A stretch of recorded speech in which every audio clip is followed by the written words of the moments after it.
Let me tell you a story about a man who had nothing but a dream, a few tools, and a burning desire to change his life.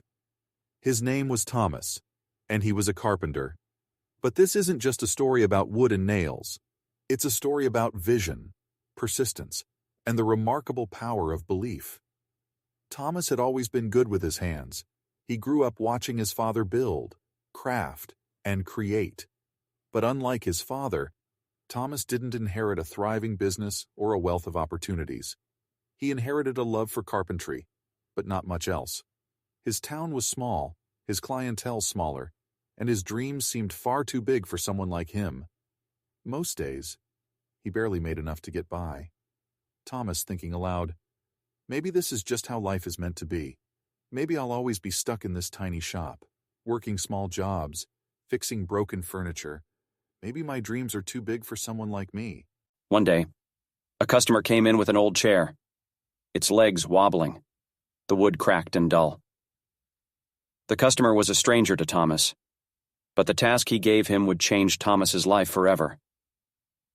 He asked Thomas to restore the chair, not for its value, but because of the memories it held. Customer: I don't need you to make this chair new again. I need you to bring it back to life. There's a difference. You know. Thomas wasn't sure he could do it. The chair was beyond repair, at least in his eyes. It seemed like an impossible task. His doubts began to creep in. I'm just an ordinary carpenter. I'm not capable of turning this broken piece into something special. He nearly gave up, but something stopped him. Thomas to himself. What if I can make this more than just a chair? What if this isn't just about fixing something broken?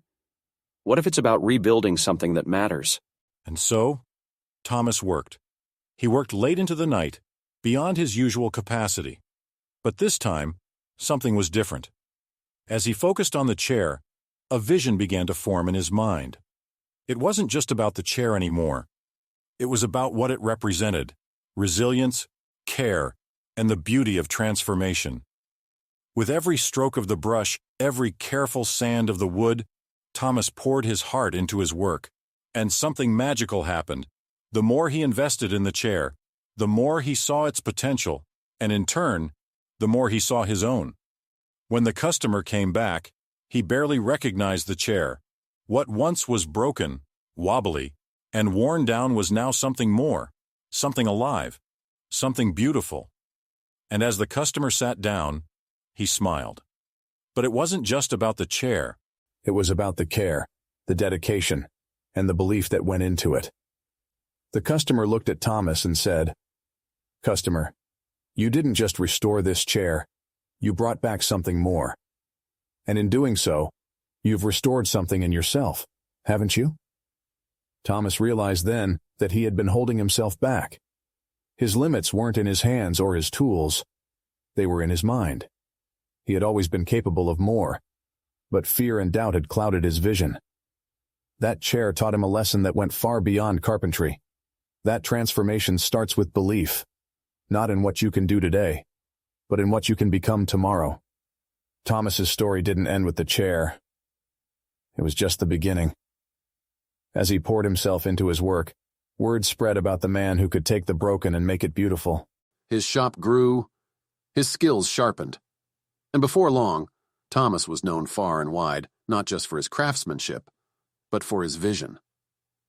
But here's the real lesson of this story. We're all like that old chair at times, worn down, broken, doubting our value. But it's not about where we are now. It's about what we can become if we're willing to put in the work, to see beyond the surface, and to believe in the process of transformation. So stop doubting yourself. Stop thinking you're not enough. Like Thomas, you have everything you need to succeed. It's just a matter of vision, persistence, and belief. Remember, the real power of transformation lies within you. If this story inspired you, make sure to hit that like button, subscribe for more motivational content, and share this with someone who needs a reminder